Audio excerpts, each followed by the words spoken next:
अगर high court के जज ही रिश्वत लेने लगे तो क्या होगा। यशवंत वर्मा इलाहाबाद हाई कोर्ट के न्यायाधीश थे। अब थे का बात मैं इसलिए बोल रहा हूं क्योंकि उन्होंने इस्तीफा दे दिया, 10 अप्रैल 2026 को इस्तीफा दे दिया।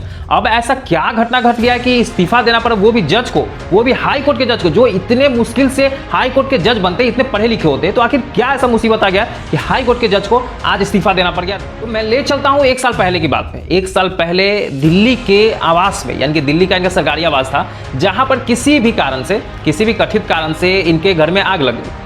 अब कोई जज के घर में आग लगना ही छोटी मोटी बात नहीं होती है। अब आग लग गई तो फायर ब्रिगेड वाला आने लगे, बहुत सारी पुलिसें आने लगी, पुलिस अंदर हेली, सब सामान को निकालने लगे। लेकिन यहाँ पर एक बहुत बड़ा क्लू मिल गया। उनके घर में करोड़ों रुपए बंडल मिले। करोड़ रुपए बंडल मतलब कितने बोरे भरे हुए, 500 के गड्डी बोरे भरे हुए। आप खुद सोच सकते हो, एक जज के घर पे अगर करोड़ों की संपत्ति मिल जाती है तो इसका मतलब क्या होगा। आप ये मत लीजिए कि ये सिर्फ करोड़ों रुपए संपत्ति लेकर के ये कोई घुसखोरी है। आप ये सोचो कि अरे यार नॉर्मल सब कोई तो घुसखोरी करता है, जज ने भी घुसखोरी कर लिया। लेकिन पुलिस घुसखोरी करेगा वो अलग चीज़ है, एक जज घुसखोरी करेगा वो अलग चीज़ है। क्योंकि पुलिस का काम होता है उसको हिरासत में लेना, लेकिन जज का काम होता है उसको सजा देना। अगर भारत के न्यायाधीश ही रिश्वत लेने लगे तो आप इसी से सोच सकते हो कि सच्चाई पर कहाँ तक विश्वास रहेगा लोगों का, कहाँ तक कोर्ट पे यानी कि जजों पे भरोसा होगा, उन आम नागरिकों का, उन बेगुनाहों लोगों का। आप खुद सोचो कि ये जो रिश्वत लिए, ये जो करोड़ रुपए की संपत्ति, ये जो नोट के बंडल आए उनके घर पे, ये कहाँ से आए होंगे। आप सोच सकते हो कि उन्होंने कितने केस को सॉल्व किया होगा और कितने निर्दोषों को उन्होंने सजा दिया होगा। क्योंकि निर्दोष को सजा इसलिए पड़ा होगा क्योंकि बड़े पार्टी यानी कि जो बड़े लोग हैं, जो दोषी लोग हैं, वो इनके घर पे लाके नोट के बंडल धर देते होंगे। यहाँ पे यशवंत वर्मा जी ने, जो हाई कोर्ट के खुद इतने बड़े जज होकर भी इस सम्मान को नहीं रखा। अब लोग भरोसा करे तो करे किस पे।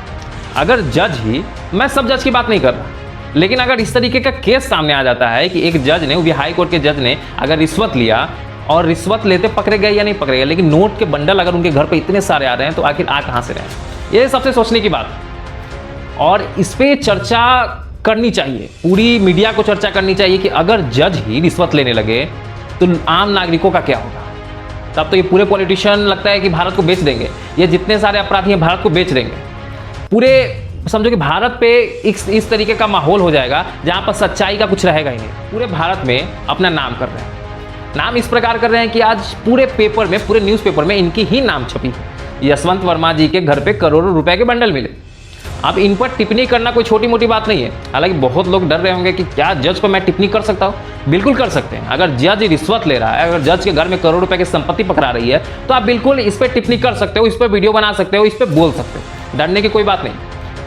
हमारे भारत में आप किसी के ऊपर बोल सकते हो अगर वो सच में अपराधी है तो। वो अपराधी है, मैंने आज बोला, और कई ऐसे लोग हैं जो उन पर बोलेंगे, कई ऐसे लोग हैं जो उन पर टिप्पणी करेंगे।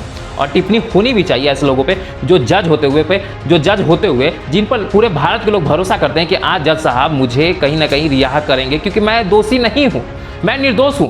लेकिन उसको क्या पता था कि मैं तो यशवंत शर्मा जी के सामने खड़ा हूं, और यशवंत शर्मा जी क्या है, तो पैसे लेकर के बैठे हुए हैं, और आज निर्दोष को सजा मिलने वाला है, और मिल गया, और मिल गया।